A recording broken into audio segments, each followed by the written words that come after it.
Welcome.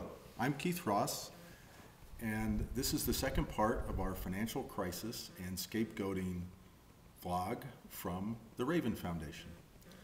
We'd like to share with you some thoughts about scapegoating in the current financial crisis. Scapegoating is a mechanism that allows us to assign blame for the crisis, and sometimes this is not done well or correctly. So what we'd like to do is look at a particular group that's being scapegoated and examine if we think, in fact, this is valid. In the scapegoating process, we create a story or a myth around the facts that brought on the situation and use that myth or story to assess blame to the scapegoated person or entity. The group that's being scapegoated currently, among many in the financial crisis, are short sellers. And short sellers have been a much maligned group, and I'd have to say the most misunderstood of all the participants in the financial market. And I think I can say that sincerely because there are many times when I've been a short seller. To help understand what they do, let's create a fictional universe. This universe is made of right-handed traders and left-handed traders. In this universe, right-handed traders buy shares first, hope that they go up, and sell them at a profit.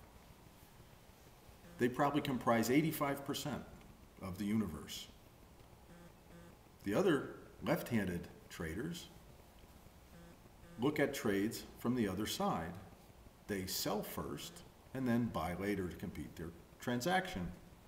It turns out if the security that they sell first goes down in value, they get to make a profit. They're sort of the backwards trader, if you will. Now, in the financial markets, in the stock market, short sellers are nothing more than left-handed traders. Their opportunities are pretty much the same. Their views and attitudes tend to run contrary to long-term investors because they're looking for investments that are overvalued. So when they start to sell a stock in this fashion, sometimes they're very, very good at their analysis, and they can see where there are going to be issues in the marketplace or in a particular company.